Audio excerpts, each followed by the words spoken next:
Welcome to Going Local. I'm Brian Sapp. And I'm Scott Dempsey. Today we're back in Goshen, Indiana at Thomas-Stieglitz Brewery. In our first video, you got to meet Jeff and Gary. Today, we're going to go more in-depth into the brewing process. Please be sure to like and share this video. There you go. A flight just like that. Nice, nice, nice. I'm excited. Love making beer. Yeah, we're in the process of sparging off, sparging the grade bed right now. So we're rinsing the grains. We're doing an Irish red this afternoon. So it's kind of a traditional recipe.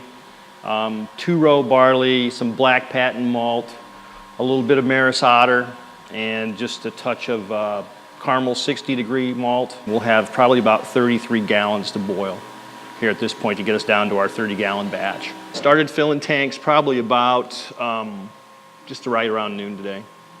So we get through this whole batch. It's going to take, probably between 4 and 5 hours, and that's almost with cleanup too. We're going to use Fuggle hops, which is a traditional hop, woody, earthy, a little spice to it. I threw just a touch of rye into the mash. How long of a process is it to learn just brewing? It's really not hard, Basically, the instructions are really simple, You get a batch of grain, or you can use extract, so basically you've got pre-prepared malt syrup, essentially, that you can just add to water and set it up and get it, get it melted and get it boiling, and you're ready to go. It's pretty simple, but you got to pay attention. You got to pay attention. Biggest thing about making beer is keeping everything sanitary and clean all through the process. So as long as you make sure that your equipment's sanitized properly, and when you get into the fermenter, you maintain your temperatures to get it to where you want to be. We'll take this, and once we get it boiled, it'll boil for 60 minutes. We'll cool it down as quick as we can. We've got a coil, right now we're using a coil chiller to do it, and as soon as we get it there, we're going to pump it off into that tank right over there, and we'll roll it into the fermentation room and pitch some yeast, and there you go. This one, the primary fermentation lasts about 4 days, 4 to 5 days. We'll check the gravity, then we'll switch it over to probably bump it into one of these smaller tanks and then let it set for about 7 days, and then it'll be ready to go. As you're rinsing these grains, obviously, initially you're getting a real high concentration, and as the sugars drop out and stuff into here, then that concentration drops off, and it gives you, should set you where your gravity is supposed to be. All right, grab this. I'm going to slide over here on top of this mash kettle so we can just squirt right in here.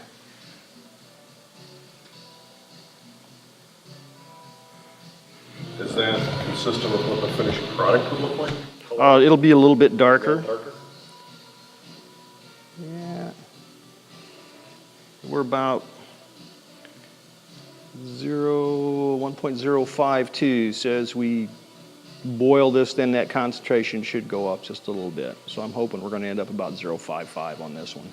Letting it boil, see what happens. How is the red achieved? Because I've always learned that the more of the roast that you use will get you the darker. It'll be a combination of the caramel 60, and then we put just a small amount of black patent malt in there, which is really darkly roasted barley. Let me show you. This is black barley or black patent. So it's like I said, and you use just a very tiny amount of this to give it the color. Just a little bit. Yeah, 12 ounces in this batch. It's already got that little bit of redness to it. So, all right, let's switch this around.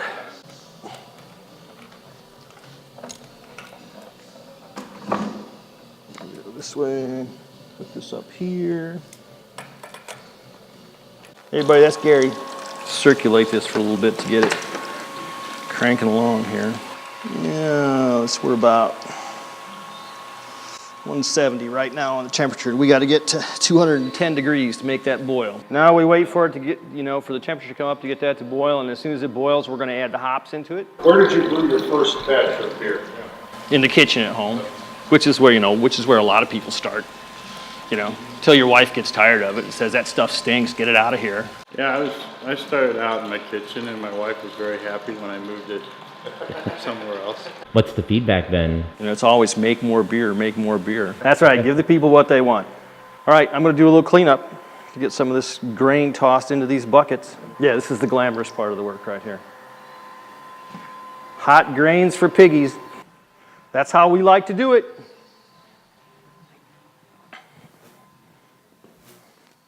14 degrees to go before we hit the boil. One time, 60 minutes. Okay, it's one hop for 60 minutes. So as soon as it hits a boil, we'll add the hops to it, and then as soon as it hits 60 minutes, we'll turn the heat off and cool it down. That's what's going in next today. Fuggles. And this is a fine mesh bag, and these are the hop pellets that'll be going into the beer. Where do you get your supplies and things like this, like your grain and the hops? A bit of advertising here. Most of our brewing supplies right now are coming through Quality Wine and Ale in Elkhart. We have used some local hops.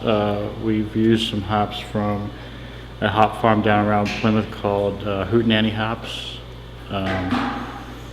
We did a fresh hopped blonde that we actually have on the menu right now.